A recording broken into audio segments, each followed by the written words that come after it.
Olá pessoal, tudo bem? Mais uma vez aqui Dr. Sérgio Barrichello com vocês. Hoje é um dia muito especial porque a gente volta com o nosso quadro No Sofá com o Dr. Sérgio Barrichello. E para nossa felicidade, nós temos aqui com a gente hoje uma médica de altíssimo nível, extremamente gabaritada para falar de um assunto escolhido com todo carinho, porque esse mês é um mês extremamente importante. E o tema escolhido para esse mês, para esse retorno desse quadro, é um tema muito importante, já que dia 14 deste mês, 14 de novembro, nós lembramos e trabalhamos muito no combate da diabetes. Então, para isso, hoje eu trago aqui a doutora Anelisa, uma endocrinologista extremamente experiente nesse assunto. Uma coisa muito importante para dizer para vocês é que o diabetes hoje ele acomete cerca de 7% da população brasileira. Você tem noção do que é isso? 7% dá mais de 13 milhões de pessoas que vivem com essa doença aqui no nosso país. Então, é muito importante que vocês entendam o que nós vamos falar aqui e principalmente espalhem, peguem esse vídeo, compartilhem esse vídeo, porque é muito importante que o diabetes é uma doença que mata muita gente. E para começar, eu vou apresentar para vocês a nossa colega e grande amiga aqui da Clínica Health Me, doutora Anelisa. Tudo bem, Ana? Tudo jóia, Sérgio. É um prazer vir aqui falar de um assunto tão importante, né? E de fato, ter diabetes parece trazer um cargo muito forte para os pacientes, mas é importante saber que quando a gente descobre, especialmente numa fase muito inicial, a gente pode sim ter qualidade de vida e evitar vários problemas que podem desencadear pelo descontrole da doença, né? Então, é muito importante essa mensagem no sentido de é possível sim ter uma qualidade de vida, é possível sim conviver com isso de uma maneira leve e a educação em diabetes é um forte pilar para a gente buscar e batalhar juntos, né? Muito legal, muito bom.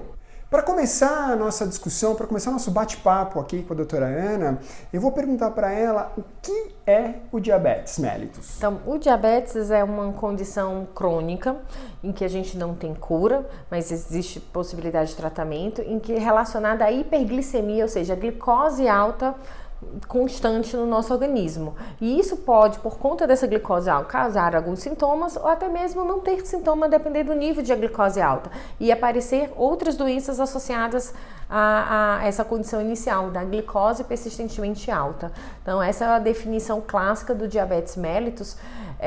E a depender do porquê que isso aparece, a gente divide em diferentes tipos. Os mais comuns é o diabetes tipo 1, tipo 2, especialmente o tipo 2, que tem uma carga genética importante associada a mudanças do nosso estilo de vida. Lembrando que vem aparecendo em faixas etárias cada vez menores, inclusive crianças e adolescentes, né, em virtude do aparecimento também mais precoce de obesidade, de problemas relacionados ao estilo de vida mesmo, sedentarismo, consumo de alimentos muito processados, industrializados, contribuindo para o aparecimento cada vez mais precoce dessas doenças. O diabetes tipo 1, ele é menos frequente, mas também importante, né, representando aí uns 5 a 10%, é uma doença autoimune, que a gente ainda sabe que tem fatores genéticos e alguns gatilhos ambientais, mas ainda não muito claro que a gente possa modificá-los. O diabetes é uma doença que mantém altos níveis de glicose no sangue, que é o açúcar, né, no sangue, e ele é normalmente ocasionado por comprometimento pancreático, pela diminuição da eficiência do pâncreas, que é uma glândula que todos nós temos aqui dentro da barriga.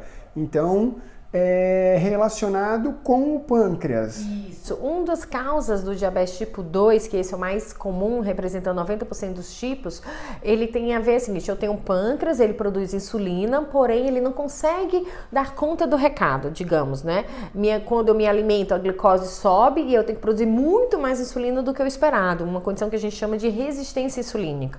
E a obesidade é um dos fatores relacionados a isso, contribuindo para esse resistência insulínica, o sedentarismo também. né? E com o decorrer do tempo, essa resistência, o pâncreas começa a não conseguir mais dar conta. Digo, eu preciso produzir muito mais e até o ponto de que ele não consegue mais produzir. E aí isso evolui, na verdade, pode até ser evolutiva a doença, numa fase inicial em que eu produzo insulina, porém preciso produzir muito mais para funcionar, e uma outra etapa mais avançada da doença com o decorrer dos anos, podendo evoluir para total falência de produção em si, né? O diabetes tipo 1 é diferente, né? Quando eu tenho um processo autoimune que vai no pâncreas e destrói a capacidade dele de produzir insulina. Tanto que isso a gente já vê um tratamento diferente também para os dois tipos, porque o primeiro, como o pâncreas para de produzir insulina, eu tenho que entrar com insulina para tratamento. Já o tipo 2, existem outras alternativas medicamentosas além da insulina, por conta que ela produz, só não é tão eficiente, né? Por conta da resistência. Outra coisa importante de se dizer é que no dia a dia nós acabamos tendo uma preocupação não tão grande com o status de saúde de nós mesmos. Então, uma coisa que eu gostaria de saber é: quando eu devo me preocupar, quando eu devo investigar o diabetes? Essa é uma excelente pergunta, Sérgio, porque a maioria dos pacientes diabéticos, eles são assintomáticos. A gente consegue detectar, na verdade, através de exames laboratoriais, muitas vezes feitos por outros motivos, ou em virtude de um rastreamento mesmo, né? É importante. Uma parcela tem sintomas relacionados à hiperglicemia, os clássicos, muita sede, vontade de urinar com mais frequência, inclusive acordando de madrugada para urinar, uma perda de peso inexplicável, o indivíduo come, mesmo assim emagrece, pode ter mal-estar como vista turva, até mesmo associações já com outras doenças instaladas por conta dessa glicose alta que ficou anos e anos e não foi identificada, levando a alterações visuais, podendo trazer inclusive neuropatia, que são formigamento, câimbras, dores nas pernas, que são já sintomas da doença instalada com complicações, mas a grande maioria eles são assintomáticos, e é importante a gente detectar quem são os pacientes que precisam ser rastreados, que se tem maior risco, para que a gente evite o aparecimento de complicações, né, de identificar a doença já no estágio mais avançado. Uma outra coisa importante que nós precisamos saber é por que nós devemos nos preocupar se temos ou não diabetes. Então, o diabetes, ela por si só, ela aumenta muito o risco de aparecimento de outras doenças. Uma das principais que é importante chamar a atenção, problemas cardiovasculares, o risco de infarto, o risco de AVC. Então, é importantíssimo a gente ter um bom controle da taxa de açúcar, até para prevenção de problemas cardíacos. Outra questão que também pode aumentar o risco de cegueira, hoje uma das principais causas do mundo de cegueira é o diabetes descontrolado. Causas de transplante renal também é importante, né? A evolução da doença renal crônica é uma causa importante de morbidade para os indivíduos. Problemas relacionados vasculares, né? De membros inferiores e também de neuropatias, né? Que causa muita dor, né? Nesses casos de hiperglicemia descontrolada. Lembrando que essas doenças associadas, elas aparecem num contexto quando o paciente não se cuida adequadamente e que a gente pode prevenir. Existe tratamentos quando elas já instaladas, mas a gente pode preveni-las quando a gente trata adequadamente desde o início. Então, esse é um dos grandes pontos que é possível sim prevenir. Ter diabetes não é uma sentença de morte e não é uma sentença de vai ter outros problemas. A gente pode sim ter diabetes e ter uma qualidade de vida igual de qualquer um, até às vezes mais se você se cuidar mais.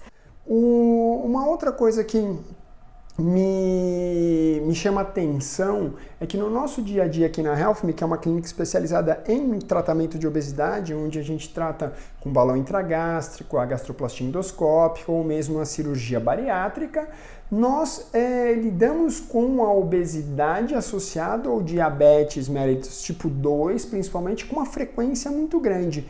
Eu gostaria que você pudesse falar para o nosso público um pouco dessa relação entre obesidade e a diabetes mellitus tipo 2. Elas são bastante relacionadas por elas terem uma fisiopatogenia, ou seja, uma maneira como o nosso corpo se comporta em comum, né? Uma delas, dessa processo em comum é a resistência insulínica. Então, o indivíduo que tem um excesso de peso, muitas vezes precisa produzir mais insulina para tentar controlar a taxa de açúcar.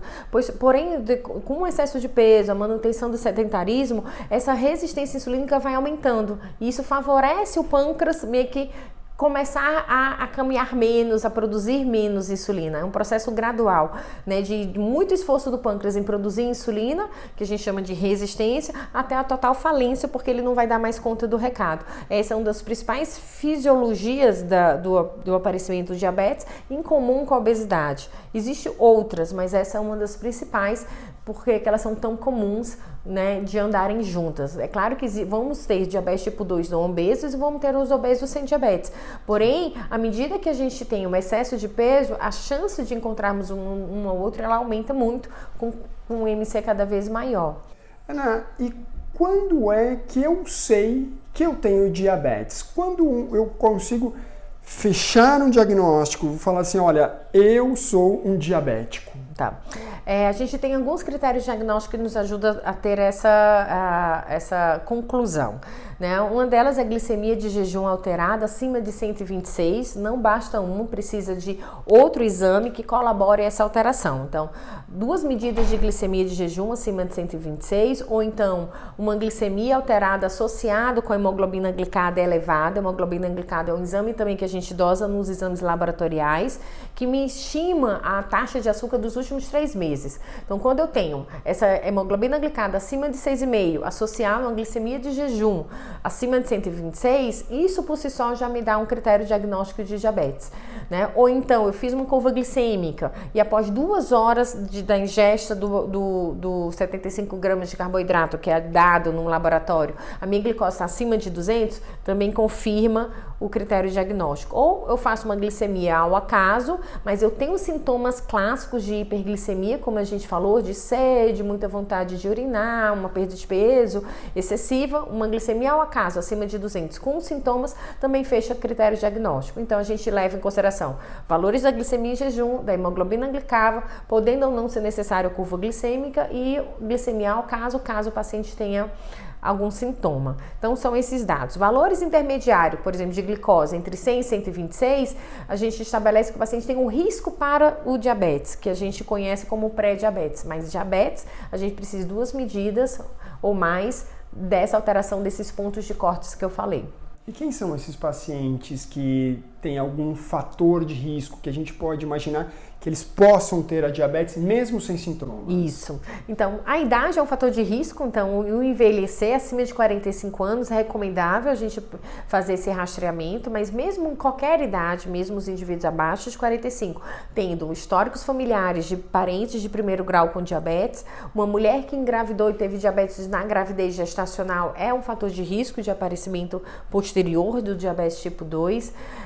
Quem tem alterações compatíveis com a síndrome metabólica, que é a hipertensão, uma circunferência abdominal aumentada, associada também a alterações de triglicérides alto ou HDL, com bom colesterol que deveria ser mais alto e está mais baixo. O sedentarismo por si só também é um fator de risco, e o excesso de peso, né? São fatores que estão intimamente relacionados com o aparecimento do diabetes. Então, se você tem algum deles acima de 45 anos, já é um fator, mas abaixo de 45, é sedentário, está acima do peso, tem alterações já de colesterol, pressão alta, histórico familiar, diabetes na gravidez, são situações que a gente chama atenção, que mesmo sem sintomas é recomendado fazer uma investigação.